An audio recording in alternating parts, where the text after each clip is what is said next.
Hello and welcome to East to West WLS, the podcast where we support the bariatric community with humor, humility, and honesty. I'm April and I'm the West. And I'm Jason and I'm the East. Today we are beyond excited to welcome Maddie to the podcast. Hi, Maddie. Hello. Thank you so much. We are so excited to be talking to you today. Jason is, of course, a cook extraordinaire. I am becoming more comfortable with my relationship with food, and we so appreciate your Instagram feed and now your new website. You are the queen of converting all of our old favorite recipes into bariatric friendly versions. And we are just beyond excited to have a really in-depth conversation with you about kind of the magic behind that. And of course, get to know you and learn your weight loss surgery story more. So we are just so honored that you could join us today. We know that finding time out of your very busy professional schedule is hard to do. So just thank you from the bottom of our hearts. We so appreciate your time. Thank you so much for having me. This is seriously the highlight of my day, of my week. I'm just so excited to be here. Boom. Oh my goodness. All right. So before we dive into it, I do want to let our listeners and our followers know that if listening to a podcast is not your favorite way to learn, we record this in Zoom and then we send the video to our YouTube channel. So if you would like to watch us, and I encourage you to do so because we are absolutely adorable and very animated when we talk, you can head to our YouTube channel. And all you need to do is head to YouTube and search East, the number 2, West_WLS. And this podcast and all of our previous episodes will be available for you. So you can subscribe there and you will know as soon as new videos drop. And there's just all kinds of content there for you to watch if you would prefer to watch instead of listen. So, okay, now that my house cleaning is done, or my housekeeping is done, Maddie, will you just take a moment and introduce yourself briefly to our listeners? Where do you live? How old are you? What weight loss surgery procedure did you have? And why are you passionate about supporting the weight loss surgery community? Yes. First of all, thank you so much again. This seriously means so much. I have been looking forward to this. So I am 32 years old and I live in Akron, Ohio. I had gastric bypass surgery in June of 2017. So I am almost exactly to the day 3.5 years out from surgery. Wow. So I lost 180 pounds. My starting weight was 338 pounds. And then my lowest weight was 158. But now I'm right about 165 pounds. That's like my happy weight. And I recently had a post about that, finding my happy weight. And I'm like, I don't know if it's like the year of 2020 or whatever, but I kind of bounce around with that. 165, 168 is my happy weight. So I started sharing my journey on Instagram about a year ago. And I always say it was kind of an accident, how it happened, a before and after. And people just started asking me what I ate, and I just started sharing recipes. And I did not love to cook before bariatric surgery. I used to eat appetizers in a box, potato skins, mozzarella sticks, anything fried was my jam. McDonald's drive-throughs. I even have a post on this. I swear I could hook line the wrapper in a garbage can on my way to I was I had drive-through diaries that I drove through every drive-through on my way to work. But I decided I knew that I needed a meal plan and needed to know how to meal prep after surgery to be successful, especially working 12-hour shifts as a nurse. I would go to the cafeteria, get French fries. And so I gave up fried food after surgery. Wow. And decided I needed to learn how to make stuff in the air fryer. And so I just decided to start learning how to make anything and everything bariatric friendly. And that is what I have done. And so I decided to start sharing them with the world. And clearly it's a huge success because you are such a big influence on the weight loss surgery community. I see your recipes being shared all the time. We've started sharing them on the East to West Instagram page because they're just that amazing.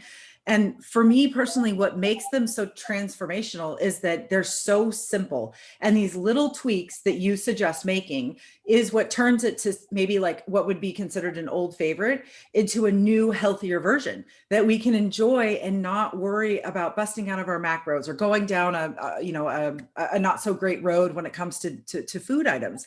And I think after surgery, it's so important to know that your relationship with food is going to change, but it's okay to still find joy in what we do eat. If what we eat is nutritious and it fits within our macros, and you have an amazing way of bringing all of those elements together to create these dishes that check all of the boxes, that keep us moving forward in our journey, that are on track, that are delicious, and that are the same food that we were eating before, just tweaked a little bit to be in line with our new way of living. So I mean, just amazing, absolutely amazing. That makes Well, me so and I happy. know one of the things that resonated with me with the way that you do it is my wife is always on me. Once I was able to start eating food again, I was like, meat's protein, meat it is, meat's protein. We're going to go with the proteins, make sure the proteins are hit. And then when I could start eating more, I'm like, well, that just means more meat. And she's like, no, man, you have to like have complete meals. You have to round out the backside, a little bit of meat and then other things. And I'm like, no, meat's good. Because I know that's what I can have. So I'm going to do that part. And then the rest of it, I'm not going to worry about. But finding your stuff, because I was so scared of everything else that was not meat, because I know what to deal with when it's meat. I know what I absolutely can't have, and then I know that there's things that I probably shouldn't have but could probably do. And I'm like, but I know meat's not scary, so I just dive headlong into that. But finding your stuff has helped me to understand that there's other things I can start rounding out the backside of the meals with that will actually help me more than just shoving a bunch more meat in my mouth. So that helped me out tremendously. And I was super excited to get you on to talk more about that. So Oh, good. Good. Awesome. All right, you guys. Well, I'm very excited to dive in. Are you guys ready? yes, ma'am. All right, let's do this. All right. So Maddie, will you just tell us a little bit more about you? How did you get to where you are today? What do you do as a professional? How have you become the person that you are today? So I am a registered nurse. I'm a part-time nurse. I work as an inpatient hospice nurse. And so when I had gastric bypass surgery, I was a full-time nurse. And about a year and a half ago, I was diagnosed with hemiplegic migraines, and they mimic strokes. And so when I was off during that time, I didn't know if I was going to be able to go back to work as a nurse. They actually thought I had a stroke. So I was off work for 2 months while they were trying to figure out what had happened. And I launched a blog, which started as a beauty and fashion blog, which I'm glad it didn't last as that, because I'm like, I would have never made it.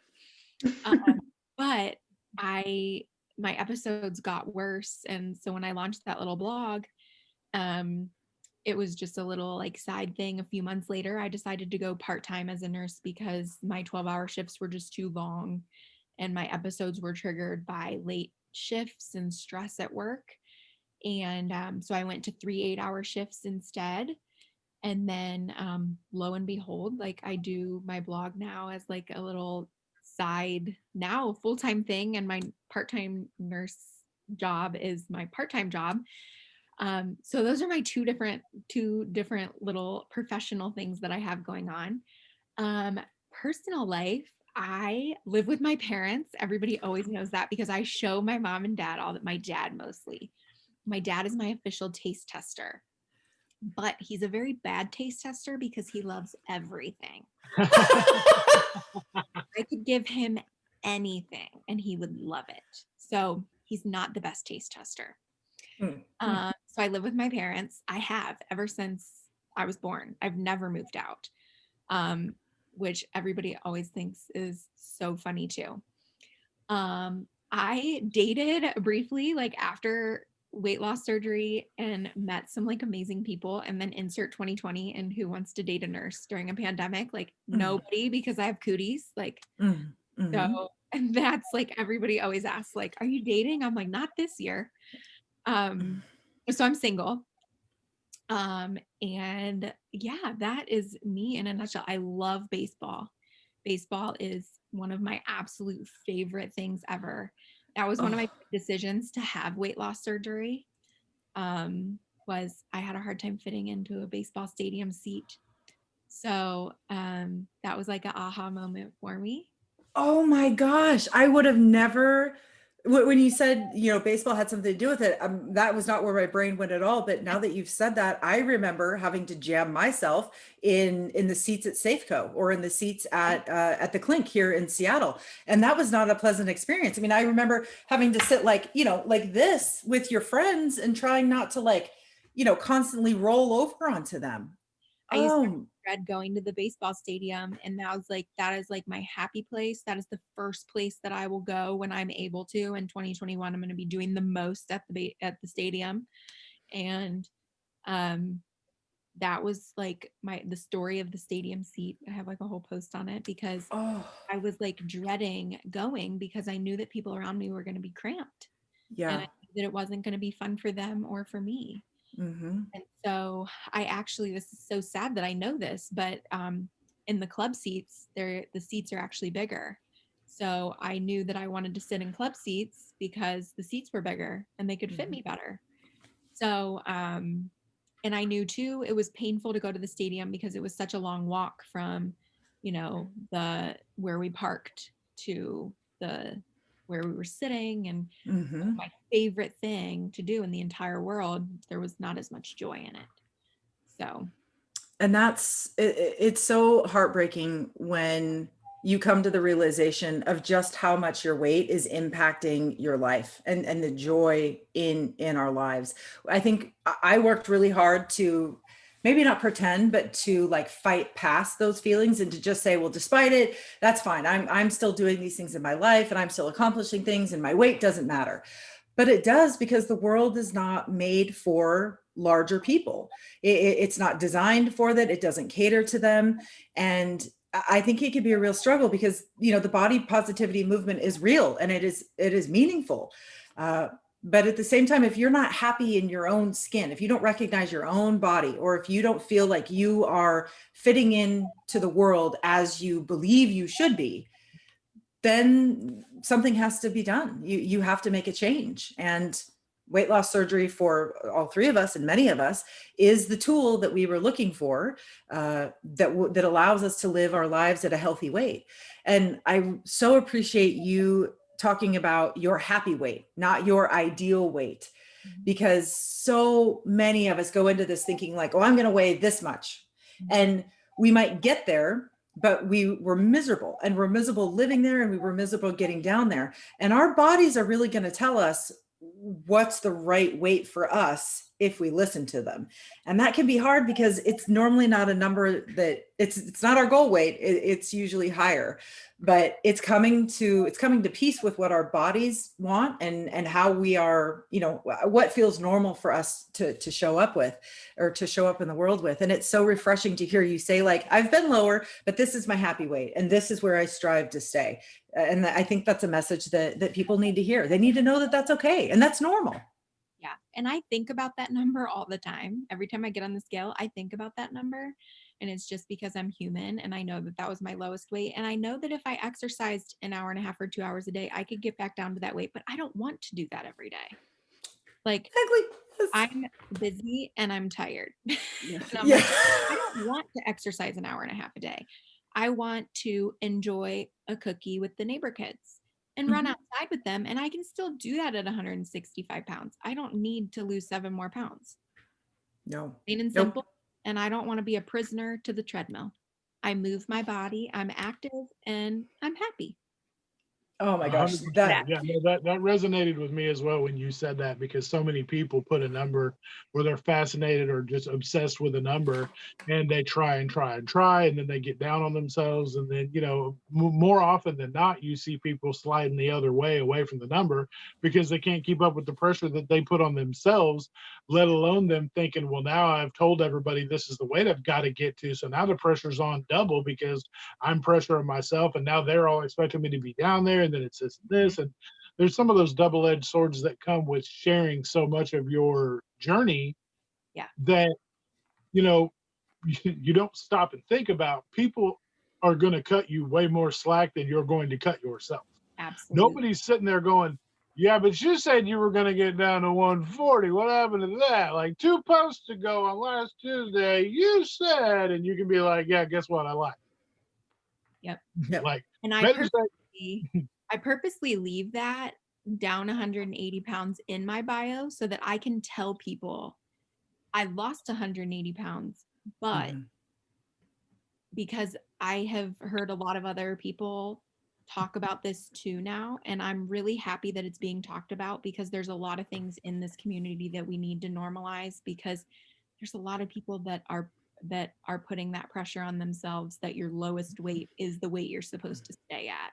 yeah, And no, it's okay if they want to and they want to try to, but for the people who don't know that it is normal to gain back 10 or possibly 15 pounds, also not to mention that I'm like, if I come out of this pandemic with just 15 pounds, I'm blessed. Like, man, and like, highly favored because yeah, there's a lot of people that'll get down to their goal. And I've seen them, they get down to their goal weight and they're like, well, I'm battling regain. I'm up another 8 pounds. And I'm like, but really not though. Your body's probably leveling out, being like, you may want to be 150, but we're really a lot better at like 158. yeah. And I'm like, I'm just finding my happy weight and my set point and living life at maintenance. Yes.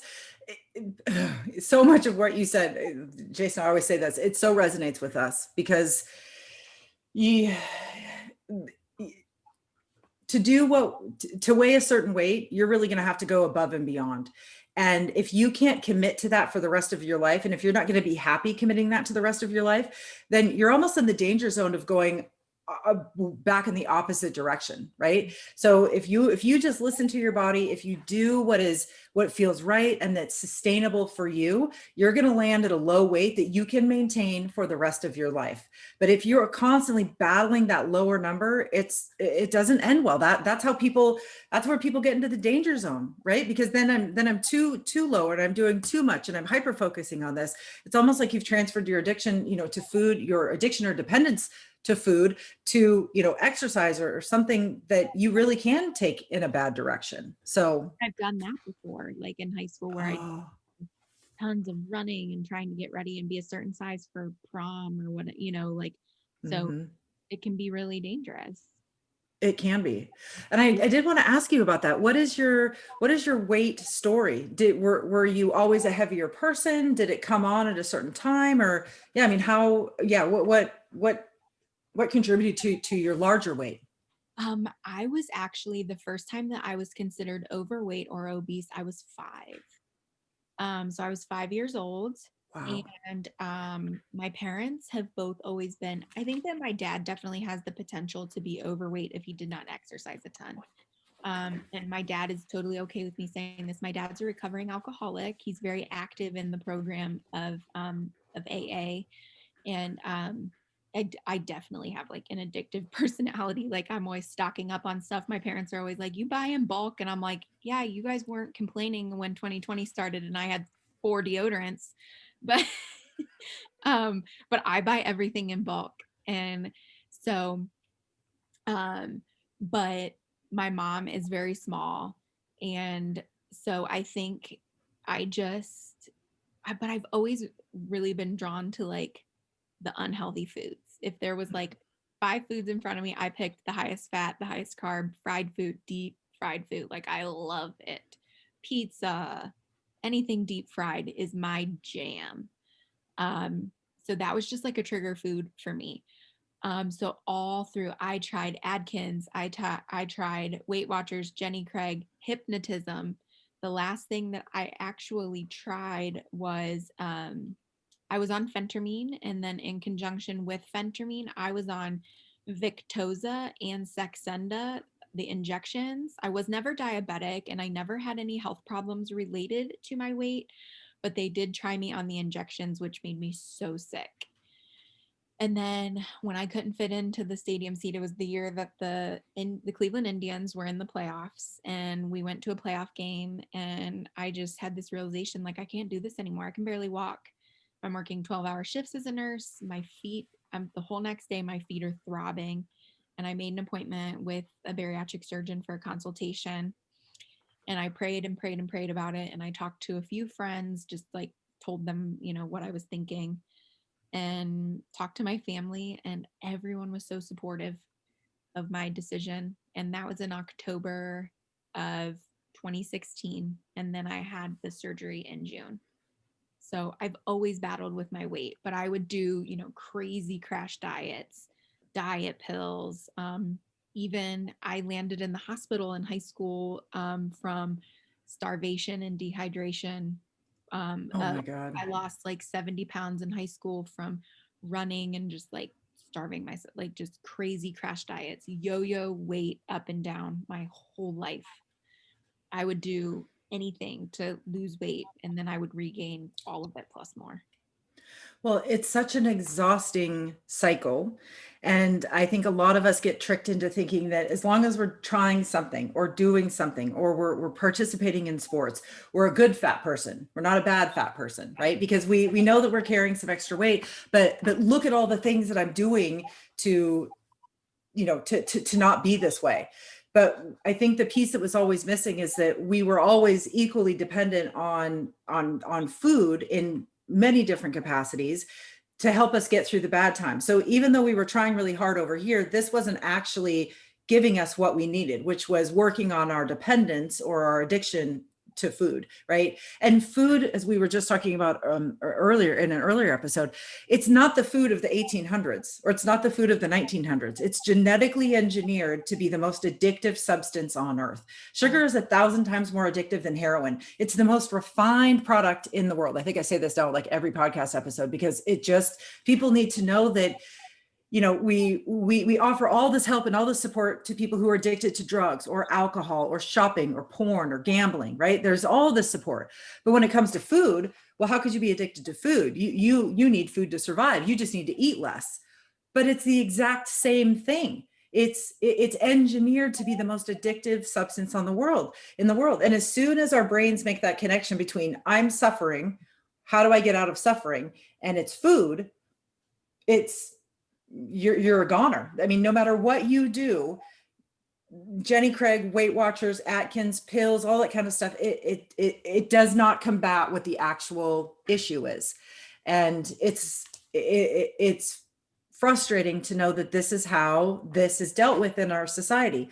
The upside is that there's people like us that are publicly saying we access this medical tool to live our lives at a healthy weight. There's nothing wrong with doing it. And here's how we've used this tool to live our lives at a healthy way. I've never yet met somebody who was open and honest about their bariatric experience that doesn't say the mental health side of it is the number one. That's the tool, right? That's where the work is. It's great that you have this physical tool that you can use, but that's secondary to all of the mental work that goes into, understanding and rewiring our brains to not be dependent or addicted on food.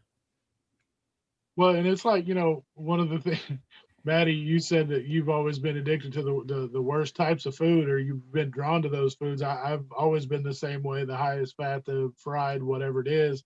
And, the addiction side of it, when people are like, well, the only thing you need to worry about is pushing yourself away from the table or putting the fork down or what, those are your exercises you need to do. Like, and the thing about it is, it's like, people don't get it. Like, I love pizza. But I love meat pizza. I love pepperoni sauce, like all the meat pizza, whatever. If it's got all the vegetable stuff, like Supreme and all that, keep it away. I don't care about any of that until the meat's gone. If the meat's gone and there's still any of the other stuff left, I don't care what's on it. If that's all there is left, I'm going for that next. I'm going to may flick off the stuff I don't want to eat that's on it. Yeah. But I'm still going to eat that shit, even though it was on there. And the thing about that is like most people that are not addicted aren't going to do that. They're going to be like, oh, well, I don't like that pizza, so it's no big deal. Mm-hmm. I'll sit there and just be like fixated on the box, like, oh, I know there's pizza in there, but I need that pizza over here. Like I need to have what's left in there, and I'll go 2 or 3 times and go check what's there until all of that stuff's gone. So that's the correlation that people have a hard time understanding, that it's not just the fact that, oh, well, the stuff that I want to eat's gone, so I'm good. if there's still an abundance of food left or stuff that you can pick at, even if it's stuff you don't like, you're more than likely going to go over there and start messing with it just because it's there and it's available. Mhm. Yeah, Well, and you leave your mind until it's gone. Like, I think I wrote a post on that at one time that like I used to have to like physically destroy food before I Mhm. threw it in the trash can because I ate food out of a trash can, like in a box out of it that was in a to-go box. Like, Right, because it's in the box. It's yeah. clean. yes. Oh yeah. Yep.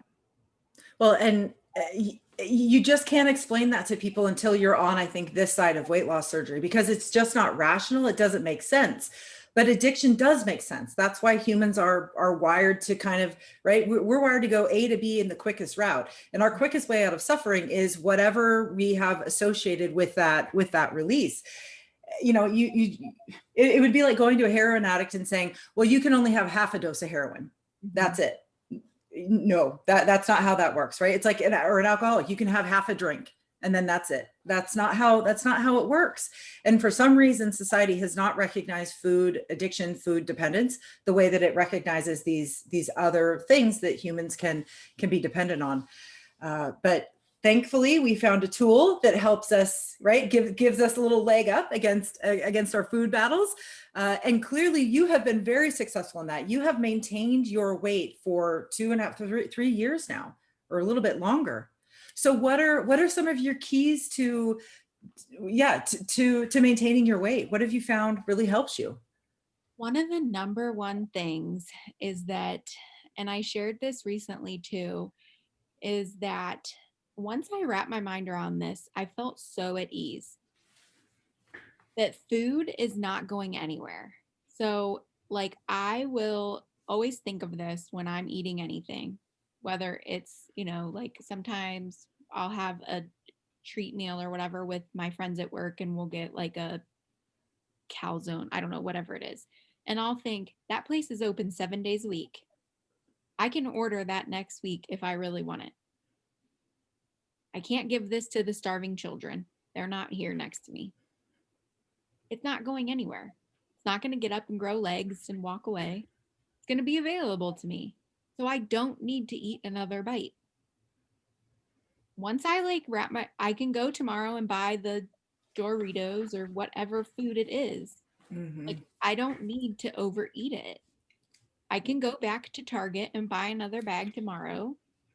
And like, I don't know why that just gave me like a lot of like peace that I can like have it anytime I want.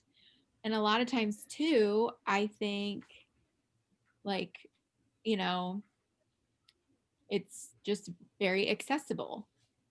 And that has been like just very much put my mind at ease a lot because I had a lot of anxiety around food. I was also someone too that right after surgery, like I was very scared to, like you, Jason, I was like, I'm only going to eat meat. I'm not going to eat carbs. I'm too scared to mess this up because this is my one shot. Mm-hmm. Like I only have one shot to do this. And so once I started adding things back in, that was when I had like a 4-month stall. And once I started adding in a few like carbs and stuff, my stall broke, which was kind of crazy. Yep.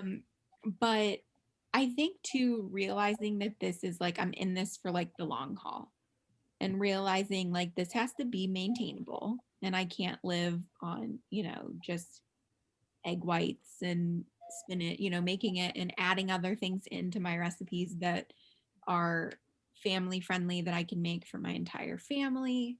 But it's so hard to even think of like just the whole journey. It seems like I've been doing this forever, but then it seems like it's, you know what I mean? Right. We were just having this conversation earlier.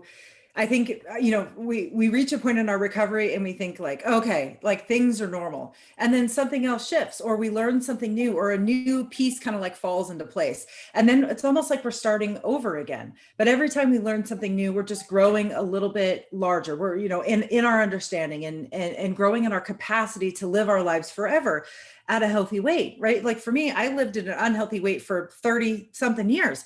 That's not going to magically just turn the moment I wake up from surgery, or a year after surgery, or 2 years after surgery. It's been so helpful for us to talk to people who are 5, 6, 7, 8, 10, 15 years out of their procedure. And they're talking about the exact same thing that I'm worried about, because they're still doing it. They're still living it. But it's nice to know that, okay, my fears are founded, or my worries are founded, but I have tools and people and resources out there that can help me overcome these moments of, oh, right. Oh, I just don't know what to do. It's what makes the community, I think, so powerful, is that finally people are kind of like coming out of the shadows and saying, no, I had it done. This is how I was successful, and you can do it too. Because as you so beautifully said, there really is a lot of fear and anxiety around eating the wrong thing after surgery.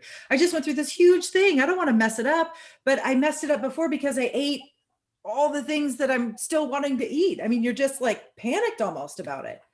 There's been a lot of ruts this year at the beginning of, at the beginning of the pandemic, it was, do I order groceries? And then when I first ordered groceries, they wanted to swap out a lot of things. And that was just not okay with me, because I need certain things to cook. And then it got to a point where, with wearing my N95 and stuff, there wasn't a lot of time for me to heat up meals. So I started doing the protein boxes where I would have hard-boiled eggs and different things. And then it got to a point just last week. We have a kitchen at work at the inpatient hospice facility that I work at, and our staff fridge is in the back. And so I started putting my lunch in the kitchen in the front, because that's where I walk by most. And that's where I'm able to take my breaks, because we're not allowed to be near each other when we take off our masks because of spreading the virus. So it's almost been like I have to find kind of how I can, like, if I walk by the kitchen in the front, there's cookies there. And it was very easy for me just to grab a cookie when I'm very busy. So it's been really hard to navigate this year, how for me to easily have access to my things with the refrigerator and it's just been so hard, and groceries, and just having access to, and I'm really fortunate that I haven't lost my job, and I've had access to, money to purchase my food. There's people in our community who haven't had a job, and there's a lot of things that have went into this year that, besides just COVID, that have been, really devastating to a lot of people. But at the beginning of all of this, I said, even if I don't have time to exercise, I have to meal prep, and that is the one thing. So I need my groceries. I can't have them swapping out, certain things for different. So I have to go to the grocery store. So I do still go to the grocery store. I try and go only twice a month, because I don't want to be around that many people, mostly for the safety of them too, because like me being around so many patients.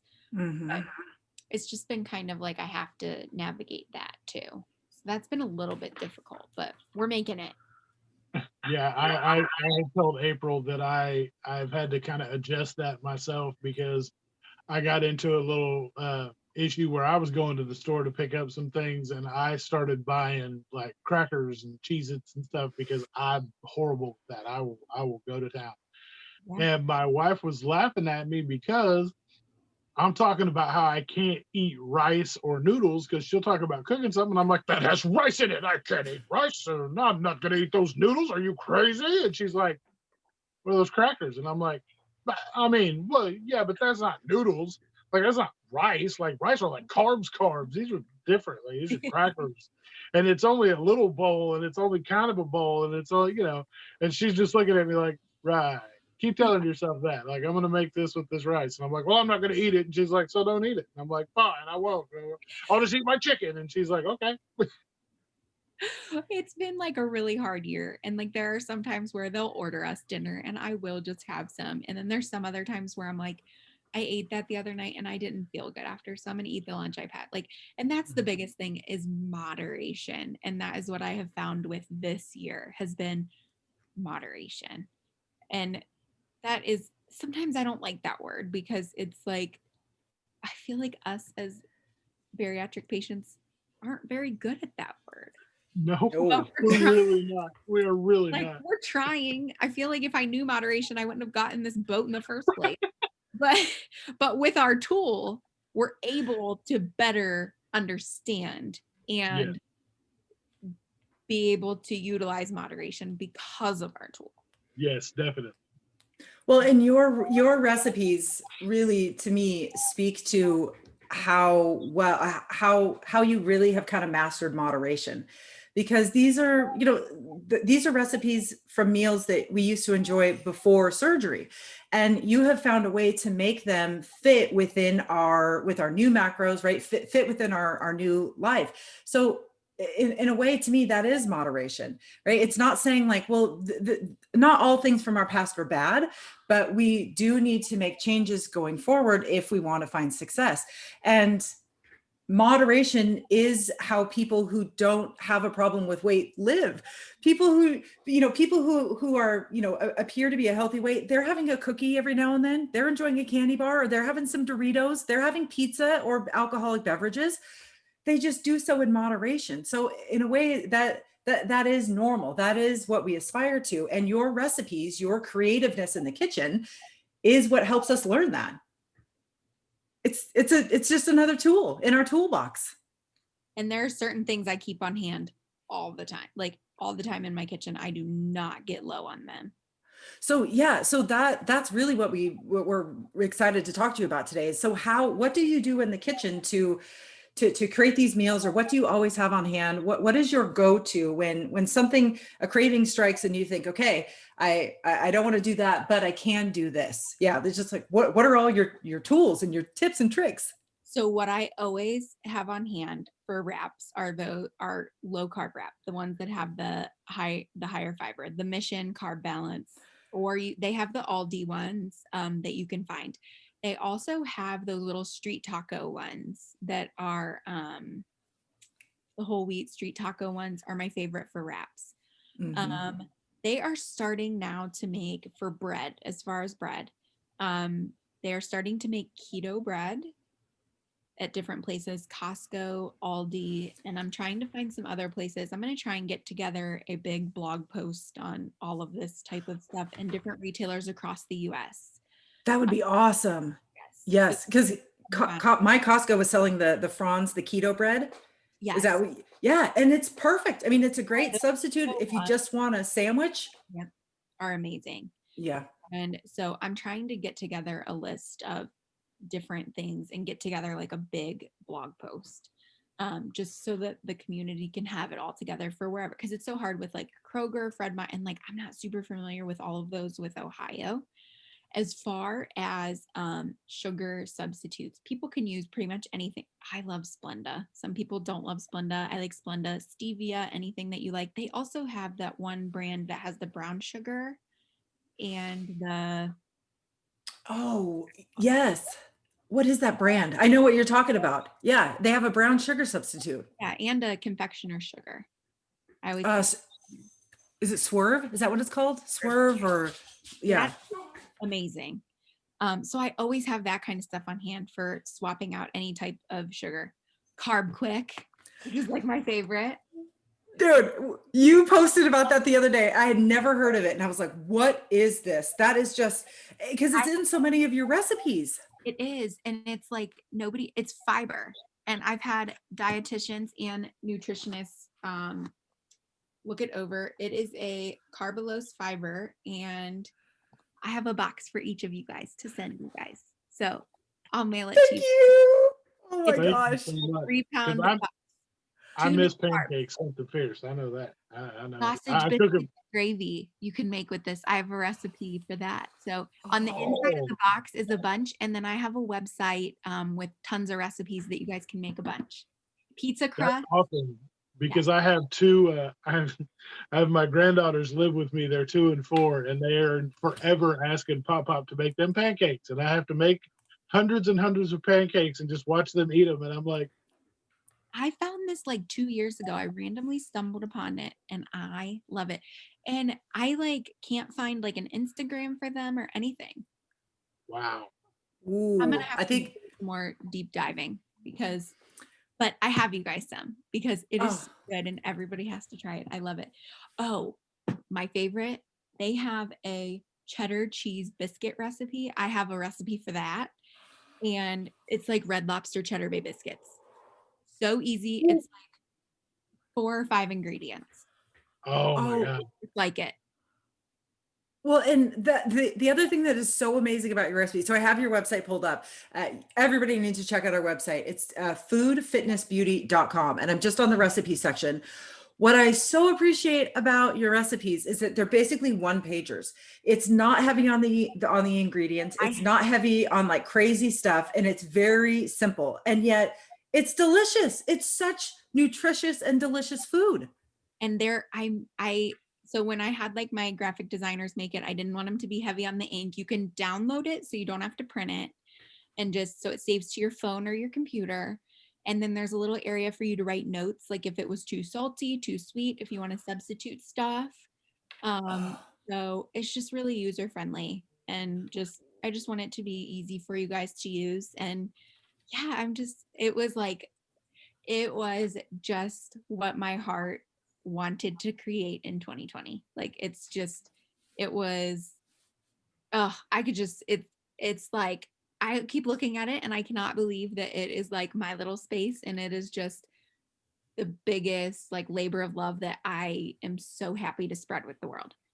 I have someone who messaged me and said, like, I told my daughter we're making a Maddie recipe tonight. And I was like, oh my gosh, like, it's just like, that makes my heart so happy because I love to cook and I love to share. Like, there's nothing that makes me happier than somebody saying, like, we ate one of your meals tonight and it like tasted so good, because I love it. Like, it's just, I love to cook.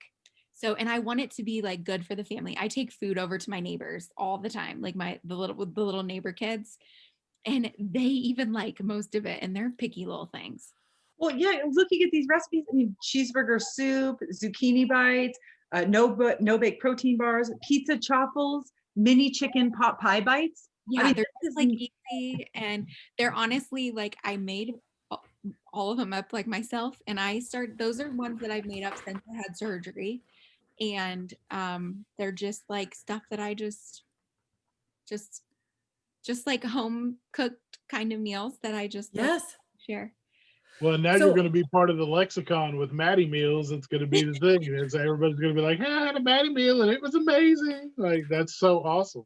I just love to cook. And so and then I always keep on hand to almond flour and coconut flour. I try and find it. I feel like the most reasonable place to get it is Walmart or Amazon, anywhere that they have. But sometimes those can be very overpriced. I'm also the biggest bargain shopper. Well, you have to be. I mean, you working hard for that money. Why would you want to give it away for free? No. Yes, I try and be the absolute biggest bargain shopper. So I try not to have a lot of, you'll notice in my recipes, I try not to have a lot of specialty ingredients. Carb Quick is one of those specialty ingredients that is like, one of like I'm not very like bougie with my recipe. You don't have to go to Whole Foods. You can go to Aldi or Walmart and get the ingredients. That's fantastic, because I got an Aldi down the street and I go the other way. I go to Publix because Publix loves me. And so sometimes when I need the specialty stuff, I can go to Publix if I have to.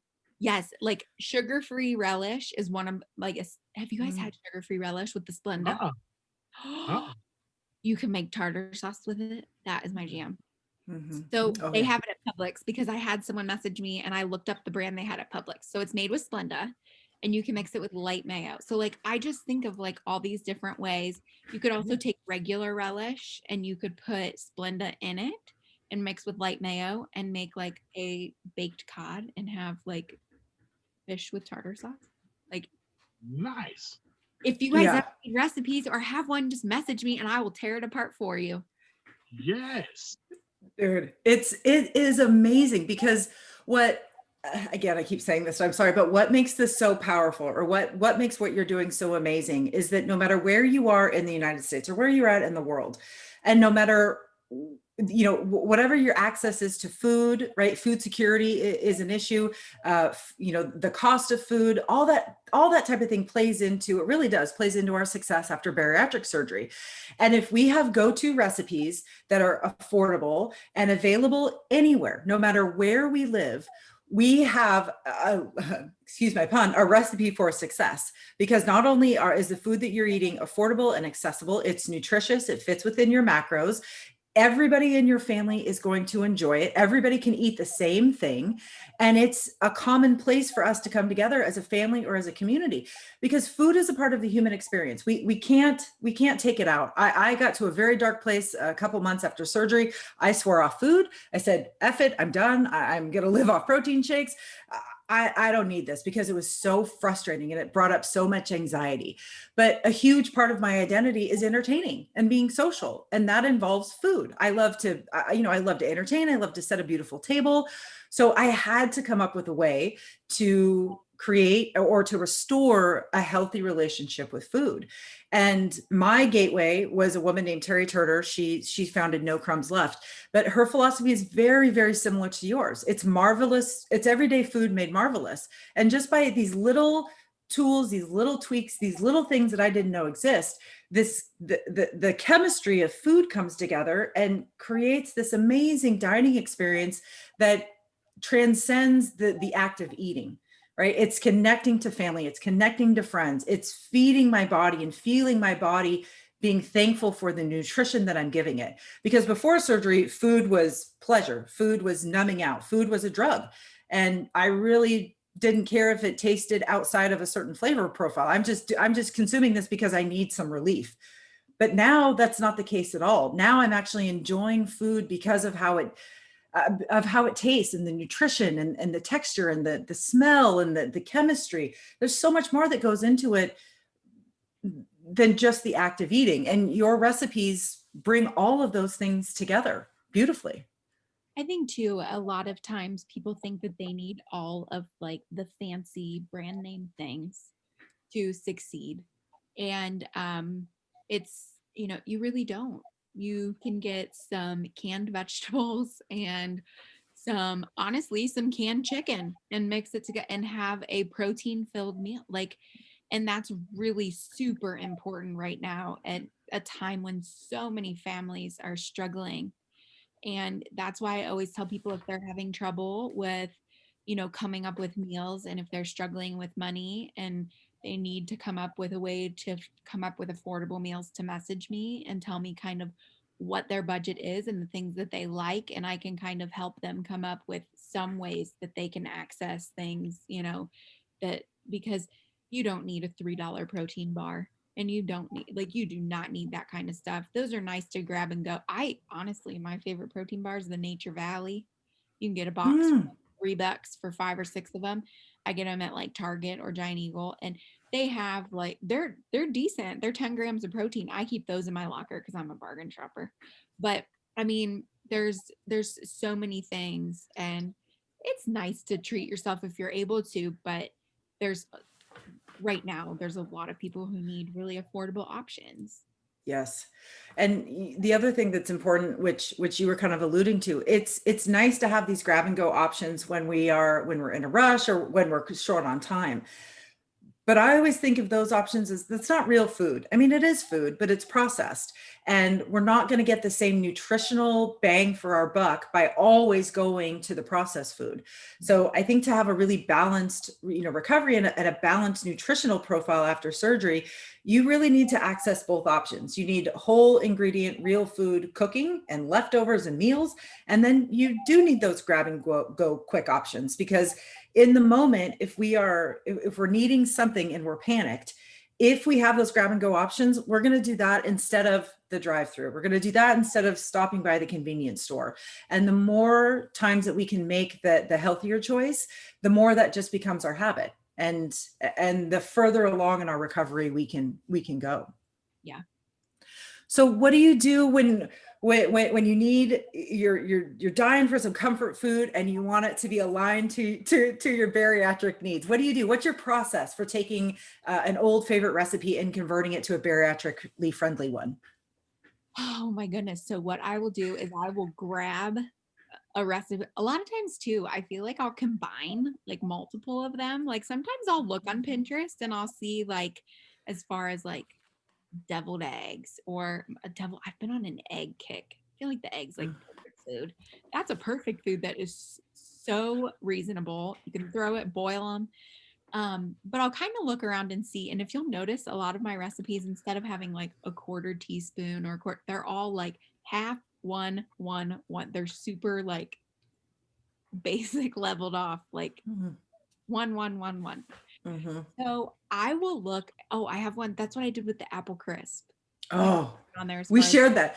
We shared that recipe on our feed the other day because it's so simple and it looks so good. so I looked and I just thought like what I asked my mom. My mom is a great cook and she when we were little growing up, we grew up very poor. And we had to she said sometimes she would go to the store with $5 or $10 for the entire week for our dinners and our lunches. And so she said like we lived on tuna noodle casserole and macaroni and cheese.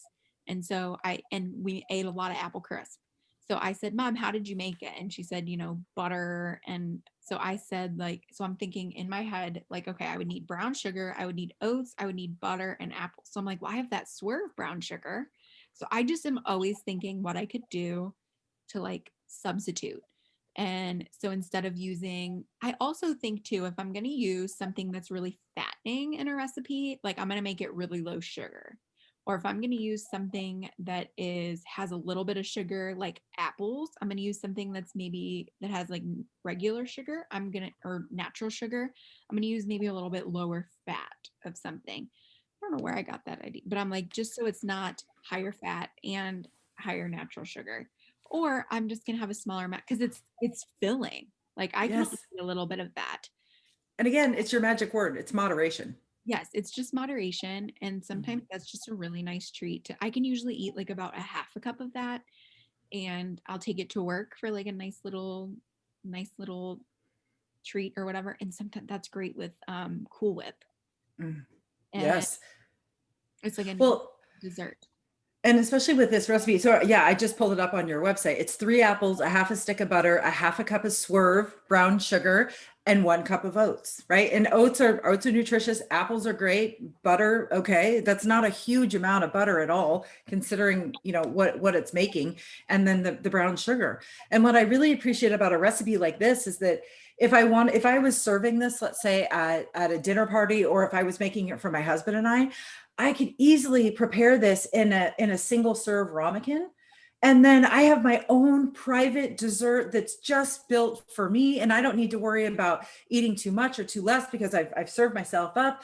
And what a wonderful way to present it as well. I mean, not only is it going to smell delicious, but it's going to look beautiful in my own little personal, serveware. So smart. And I don't know if I put in the notes there, but I like to leave the skins on mine for like fiber on the apples, and I like the crunch of it. I don't know if I put Mm-hmm. that on there, but I did, yeah. Mm-hmm. And so there's like just different ways and I tried it like a couple. Sometimes I will try it before I share it, and sometimes I will just cook right along with you and be like, "That was a fail." Like the But one I time. mean that's part of that though. You got if you're going to put recipes and things out there and attempts out there to do things like that, you've got to share in the fails as well as the successes, and I think that's what kind of helps people resonate with what you do. The funniest was I made those cheese square crackers and they all melted together, and I was like, "Well, this was a big fail." And I gave it to my dad. I'm like, "Bon appetit." And he was like, "This is a big cheese log." Nothing wrong with that. I'm Nothing like, wrong with that. it's a real hot mess over here, but my dad's not going to be able to go to the bathroom for a week. Dude, you were talking about earlier. You were talking about the low carb wraps and the street taco wraps. I found wheat baked tostada shells, and I can't remember who it is that makes them right off the top of my head, but I found them at Publix, and I've been obsessed with those. And I've been making tostadas with low fat refried beans, low fat Old El Paso taco sauce, and they make Old El Paso light queso as well. I love queso. I've thrown that all together with some really light just Mexican blend cheese on top. Everyday lunch, I'm like, oh, there it is. I'm just like, it's so exciting because I'm a big flavor profile guy when it comes to that. So when I meal prep, I'll usually do it in 2 or 3 different ways. I'll smoke some meat, I'll grill some meat, I'll bake some meat. It kind of depends. I do it that way just to kind of mix it up because I'll get flavor fatigue pretty quick. So to keep from doing that, I just have different, I'll smoke some chicken thighs, but I'll bake some chicken breast, and then I'll do, different kinds, just different ways of doing stuff just to kind of mix it up. But I've been stuck on those now for like a week solid. But I was like, are you switching anything up? And I'm like, nope. Like tostada it is. I'm like, because it's so good. I guess I missed like the crunch of all that. So it's been amazing. I love meat. I will just put a ton of meat on the grill and just like have a bunch of meat cooked up, because when I'm hungry, that's what I'm going for is meat. And then I'll be like, that's like the basis of every meal of mine is the meat, because I love meat and cheese, and like, then I'll worry about whatever else is coming with it. But I think I've got 6 boxes of turkey burger patties in my freezer right now because I just go out there and I dish them like damn playing cards on the grill. I'm just like, because I'll heat it up, I'll grab one, and that takes me to like my lunch or whatever to eat my 45-minute lunch to eat the one turkey burger patty, and then I'm good for until after I get off work. So. Well, and I think too, by looking for efficient ways to meal prep, right? So if you know that you've got some recipes coming up this weekend that's going to involve chicken or ground beef or whatever your meat, your meat choices or your protein sources, to know that you can kind of meal prep it in stages so that it's not something that's so overwhelming when it's time to cook. So instead of spending an hour or 2 hours in the kitchen, you can do 30 minutes here, 20 minutes there. And before you know it, you have all of the components that you need for healthy eating all week long. Yeah.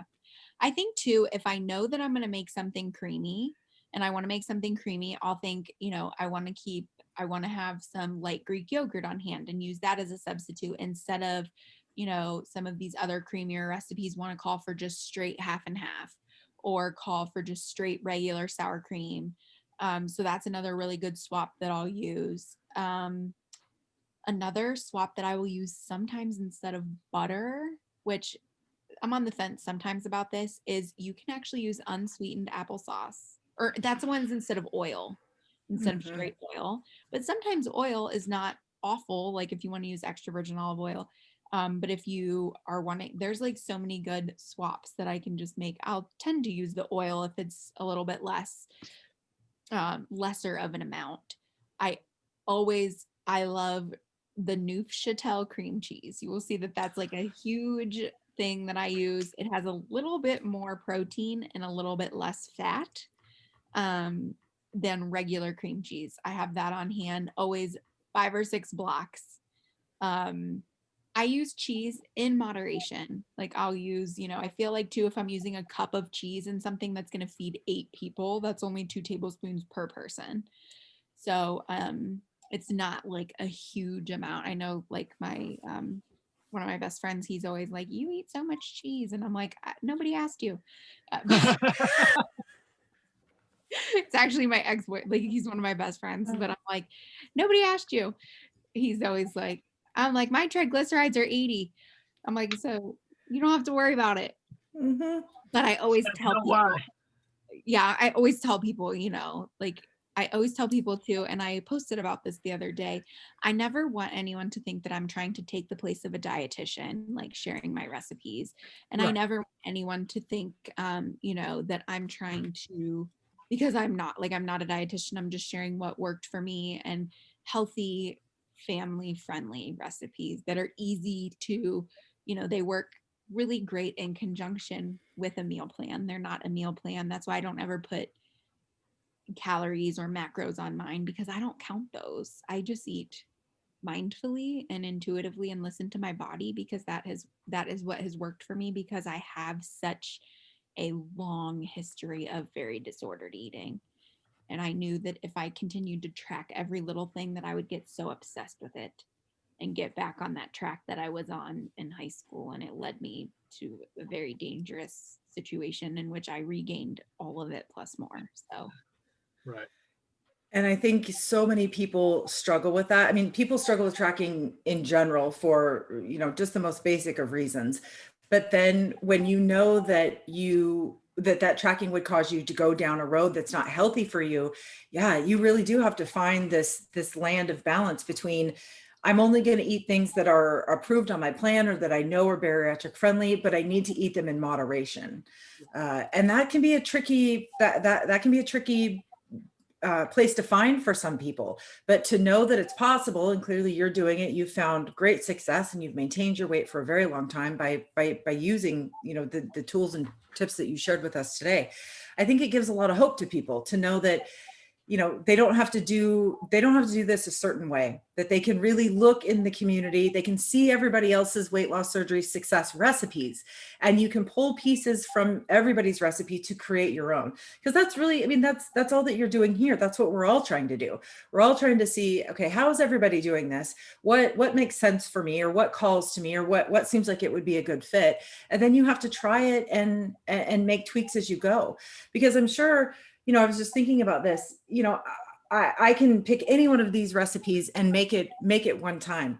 But probably in the process of me following your recipe, my brain's sparking and it's going, oh, you could add this, or you could substitute this, or, oh, you remember seeing this product at the grocery store, right? And you could try that. So, getting curious usually leads to more curiosity, which leads to more growth and more learning. But we have to start somewhere. If we just say all food is bad, or I'm only sticking with meat and that's all that I'm doing, we're really limiting ourselves in our growth and in our nutrition. We really do have to kind of step outside of a place that maybe we're scared in when it comes to food, and start in a safe place, and then work our way from there. But we have to start somewhere. We can't just rely on prepackaged foods, or we can't just rely on meat, or a few items. We need to kind of eat the rainbow to live long, healthy, sustainable lives. And your recipes really incorporate all of those things beautifully into these very simple yet delicious looking meals. Oh my goodness. Okay, so if somebody is just trying to really rekindle their relationship with food, right? So let's say somebody's listening to this episode and they go, oh, okay, fine. I'm going to attempt to eat outside of my comfort zone. Where do you recommend they start? Start with the proteins that you like. So pick a couple proteins that you like and go to the store. I have a blog post called Mindful and Intuitive Eating. I don't recommend that they start with mindful and intuitive eating if they want to track or anything, but on that blog post, there's a list of proteins and there's a list of like my favorite carb sources. And it's just a nice little list that they can go to. And it has like a list of really good lean protein sources, and pick just a few proteins that you like and just prepare those and start and base your meals around those. And just, I always say protein is like the building block that's going to keep you full. It's going to keep you full the longest, and just prepare your protein, but don't survive solely on protein. I have probably 60% of my plate as protein, 20% of my plate as vegetable, 20% of my plate as carb. But I do have 60% of my plate as protein because it keeps me fullest longest. Mm-hmm. And fat is not bad. I always say too, fat is not bad. You need fat to stay full, and you need fat to survive, and you need carbs for your brain. So it is really all about moderation. Yes. Also, if you have a bad day, don't give up and don't stop. Even if you have a bad week. I've had a bad month before, and it's never ever too late to start on your journey or to get back on track. That's so key. And you really spoke to this earlier.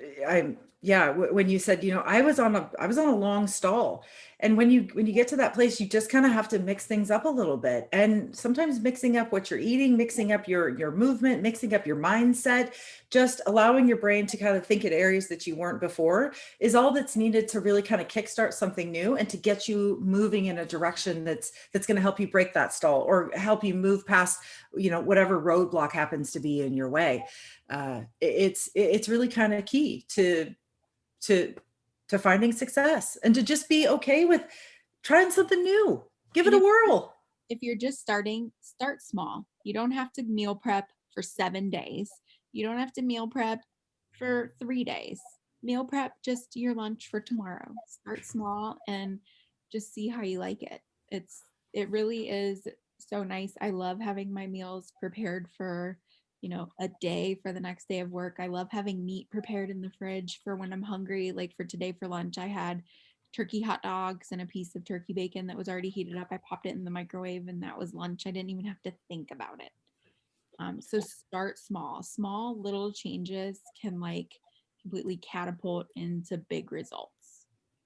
Well, and that's what, one of the things that you had said, like, with the carbs, you need carbs for your brain, fat's not bad. Those, that was actually the last conversation I had with my dietitian, because I was at a stall when I went back to her office and she was just like, well, what are you doing? Break it down. And I'm like, well, there's meat, and then there's meat, and there's a little more meat, and then there's some water in there, but then after that, there's meat.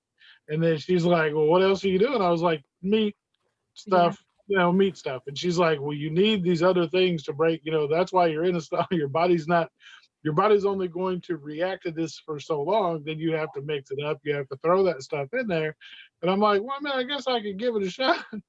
And the next thing you know, it's like over the next couple of days, I lose like 9 pounds. And I'm like, hey, look at there. It's so true. For the first year, my dietitian yelled at me and said, like, you are not eating enough carbs. You're in ketosis for a year. And I was like, I'm too scared. And she was like, Right. you need to eat corn and bread and like give it a try. And like, boom, like 12 pounds. And I was like, this makes no sense. But I was like, I'll do it. Yeah, Well, because I did. I mean, I'm over here like, I'm like, no with the carbs, no with the fat. And then finally I did. I'm just like, oh, okay. Hey, this is cool. Well, it doesn't make sense because we've never actually thought rationally about food. We've never actually understood what the role of food plays in our physiological functioning or in our brain health. Food was just literally the tool that we used to get through difficult times in life, right? Or it wasn't really nutrition. It was just the thing. And now all of a sudden after surgery, not only are you confronting this unhealthy relationship that you've probably had with food, but then you realize, oh, I don't actually know what food is, and I don't actually know what it does, and I don't know how to prepare it because that wasn't even on my radar. That's not what food was before surgery. So, when you were talking about kind of the anxiety that comes around food, I think that all of that is really tied into that. And for us to find lasting long-term success, we need to recreate our relationship with food. We need to understand its purpose. We need to understand kind of the magic and the chemistry that can be behind it. And we need to learn how to bring all of the parts of food that we need to survive together in a very nice little package for us. And clearly it's possible because you have a whole website dedicated to that. Oh my goodness. This has just been amazing. We cannot thank you enough for sharing with us your tips and tricks on how we can turn all of our old favorites into bariatric friendly ones. And I know that you say it all the time on Instagram and on your website, but you want to be a resource for this community. So if somebody has kind of an old faithful recipe that they would like to turn into a bariatric friendly one, they can reach out to you and you will help them tweak it. Yes. And then I'll share it with everyone because it's probably, I'm always looking for ideas to share with everyone because I'm always looking for, so yeah, send me any ideas that anyone has. Oh, I cannot wait. I have a few that I have on the top of my brain, and I'm very excited to send them to you because, like I said, food is our connection to family. And if I can find a way to make my great grandmother's recipe or my grandfather's recipe, but in a bariatric friendly way, that's a win-win. I get to reconnect with my past and I get to eat something that's nutritious. So very excited about that. I'm always looking for new ideas because sometimes I get like, what am I going to make next? Like I feel like I'm always like making like Mexican dishes. I don't know why I'm always like gravitating towards like ground beef with like cheese. And I'm like, I need something different. So we could definitely help you spice it. Yeah, we can definitely help you spice it up. Perfect. Wonderful. So before we go, is there anything that you want our listeners or our followers to know? Is there any like bit of wisdom or a favorite quote? Is there anything that you want to tell somebody who's either thinking about going through the weight loss surgery process or is on the other side? I always tell everyone this is the best decision that I've ever made in my entire life. It has not been easy. I had some complications after surgery, but I would do it again a million times over. I've never regretted it one time. The first month I was, like, what did I do? It's the most amazing thing ever. And I shared with you guys earlier. I remember right before surgery, I was like, I'm going to get this done. I'm going to get a tummy tuck, get my boobs done, get all the stuff tucked and lifted. I look in the mirror every day with my saggy skin, my wrinkles, my post-op wound infection site, and I've never been more in love with my body. I don't know why. It's wrinkled, it's all sorts of everything, but it is like all of my excess skin, everything is proof that I've kept it off every day. Like, it's just the most amazing thing ever. I've grown as a person, I've grown in this community, and it is a whole new life and a whole new shot at life. And it's just, I'm like forever grateful for this community and just this whole new life. It's amazing. When you said that earlier about your skin, that was a real aha moment for me. I've been looking in the mirror and getting down on myself for how I look without clothes on. And my brain's kind of been going to, oh, maybe you do need plastic surgery. Maybe you need a boob lift, or maybe you need to take care of, things that are happening. But you are so right. When I look at what myself, I see progress. I see determination. I see evidence that I have done something huge and positive for myself. I need to stop looking at myself as woe is you. Look at this. It's not. This is a physical manifestation of what I have been able to accomplish with the tool of weight loss surgery. And there's nothing to be ashamed of. There's nothing to be worried about. This is a good thing. This isn't a bad thing. This is something to be celebrated. And that's a mindset and a mind shift that I have the power to make. But I would have never ever known that unless you had said that publicly. And I also always look back at the pictures of me before, and I always think like that girl in the before picture was the hero. Like, she was the one who decided to make that change, and she was the one who for 28 years carried around a morbidly obese body. Like, those legs were so strong. And that's why I look at these legs today and I'm like, they have cellulite, they have dimples, they have broken varicose veins because of all the weight that they have carried around, and they are beautiful and they are like so deserving of love. So I'm like, I'm gonna stuff them in my expensive tennis shoes that run the floors at work, and I'm gonna honor them. So that's why, like, I have grown so much in that aspect, and I'm like, I'm not gonna put this body through any more surgery. I'm just gonna love it in the exact form that it is. That's such an amazing outlook as well, because we talk to countless, women, and we see countless women on Instagram that go through that, and some men. I feel like it's a little bit less on the men's side than the female side of it. I know eventually when I get down there, I'm going to be battling some of the same stuff. I've lost 164 pounds already. Haven't had to deal with a lot of loose skin so far, just kind of because of my build type. Mhm. But I kind of look at it like almost the same way that you do now that I've talked to you about it. I don't really know that I'll ever reach a point that I will do anything about it unless it gets to be a hazard, like a health hazard. Then of course I'll do something. But if it's not, I don't know that I'll do anything about it either. And I thank you for that outlook on that, because I don't know that I would have reached that outlook without hearing you say that. I know there's a lot of people in our community that have had plastic surgery, and I know a lot of them, it interfered with their daily life, and I'm very blessed that it has not interfered with my daily life. I'm able to jog and I'm able to perform daily tasks and do things where I don't get rashes or anything like that. And so the people that have gone through plastic surgery, they're so brave to do it, because Oh I yeah. would be so scared. I'd be much more scared for that than I would bariatric surgery. But I am just, I'm gonna embrace all my skin. We love it. I'm just gonna embrace it. We are here to support you the entire step of your journey. Thank you.